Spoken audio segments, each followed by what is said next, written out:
This new wing is called Pacific Visions. And the whole idea is it focuses on the one animal that is putting all the other animals on the planet at risk. So it focuses on us. And these big problems, they're global in scope: climate change, habitat destruction and deterioration.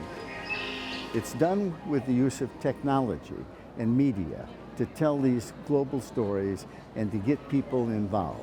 And we want also, using technology, to make the wonder, the majesty, the beauty of the world ocean and the importance of this story accessible to all people.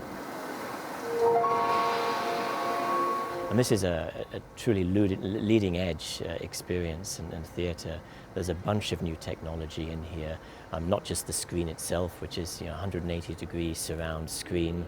There's there's a 36-foot projection disc at the bottom, which adds to that sense of immersion. So visually you see all these effects surrounding you, and you feel somewhat completely immersed in that. And then plus there are a number of other effects. The seats will rumble at appropriate times during the experience.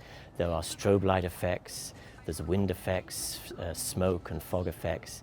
And then our technology that also adds this haptic effect, this sense of touch for the experience.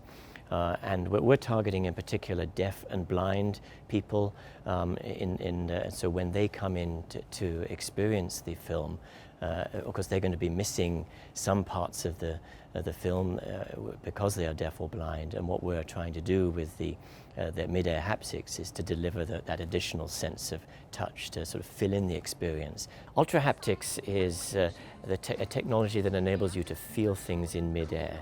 You literally put out your hand in free space like this, and we project sensations onto your hand using ultrasound. So these are sound waves that you can't hear, but we project them onto your hand so you can literally feel effects on your hand. You can feel shapes, control buttons, 3D objects, and even experiences, which is more what we're doing here. What's actually happening is there's an array of ultrasonic speakers in the device, and these are emitting ultrasound waves at slightly different times, each of them, and they're calculated to arrive at your hand at a focal point, at a single point that we can then scan across your hand, create different shapes on your hand. There's a media computer that runs the device, and then that's connected through wireless control to the show management system. And so it's synchronized with all the effects throughout the movie. This is actually the first permanent installation in an aquarium or museum or zoo in a film environment.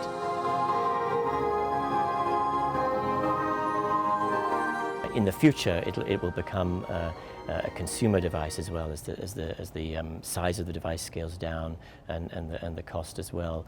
And then you'll start to see it over the next couple of years in consumer devices, in the home, in the office, in the car as well.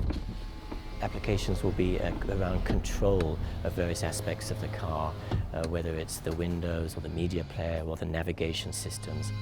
You put your hand out, you feel the button come to you, and as you depress the button, you feel it actuate, and you feel this sense of pressing the button and getting that feedback that you've actuated something, whether it's the playback on the audio or of a movie. We want to put the pieces in place now by incorporating our technology into the car, into the office, into the home, even into medical environments, so that when those future augmented reality or spatial computing glasses come out in a large-scale way, then the haptics is already there in the environment. People are familiar with it, and we can tie into that. And our changing